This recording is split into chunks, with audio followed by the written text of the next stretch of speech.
My name is Akka Ballenger Constantin, and I am a Canberra-based artist and arts educator. I specialize in printmaking, alternative processes, and experimental drawing. I created this series to raise awareness on the aftermath of our Australian bushfires and what it meant for our unique wildlife.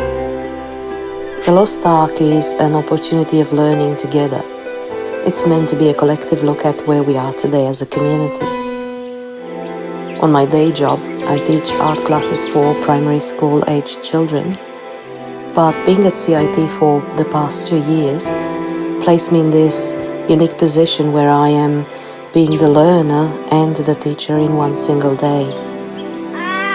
Teaching young children is a big responsibility, but also a fantastic opportunity to reevaluate the way we see and make art.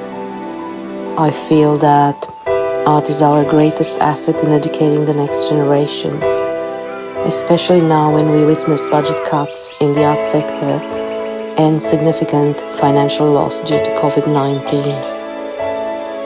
I'd like to think that my students grow up to be thinkers, creatives, humanitarians. I'd like to think that art is the catalyst that brings us together as a society, helping us to deliver change.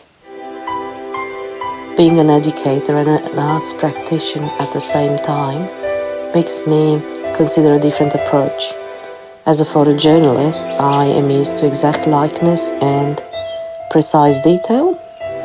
These are the things I had to learn to let go of and embrace spontaneity and simplification instead. I look at the steps in drawing an animal and find myself thinking that I have to keep it simple and fun. I have to keep in mind the ages of the children and adjust the steps.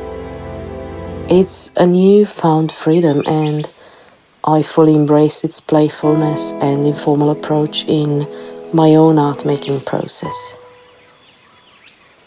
The journey from my sketchbook to the exhibition wall has changed the initial concept significantly.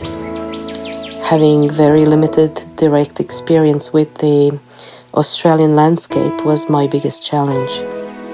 Drawing in animals and birds that I have only seen once or twice up close is not an easy feat. But I decided to approach this as an illustrator and to create a small series of printmaking works and another series of drawings on leaves. In the aftermath of the fires, the most emotional moment for me was seeing the green shots appearing through the char trees and the surviving animals emerging and reaching for help. Working on leaves instead of traditional mediums allow me to process a new connection. Tapping into my Romanian heritage, I envisaged the tree of life, which in my culture is often shown holding birds or is guarded by medical animals. My tree doesn't have a typical tree shape. It's rather an idea. The tree body is placed in the middle, and each leaf showcased separately depicts various Australian fauna. 4 other animals and birds are guarding the tree, just like in the stories of my childhood. I choose to donate some of the proceedings of my sales to 2 charities, ACT Wildlife and Wild Talk. I'd love to encourage the public to donate too. I think it's time to reflect what the last summer meant for everyone. I don't feel that we have had the time to grieve or understand the meaning of this huge loss and how it will affect future generations.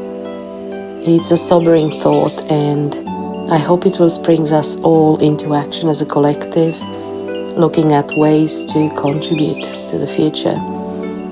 I'm hoping that we will see more government lobby with funds being allocated to more firefighting forces, training and equipment, to wildlife rescue, rehabilitation and training, and to science-based studies with recommendations for climate change action.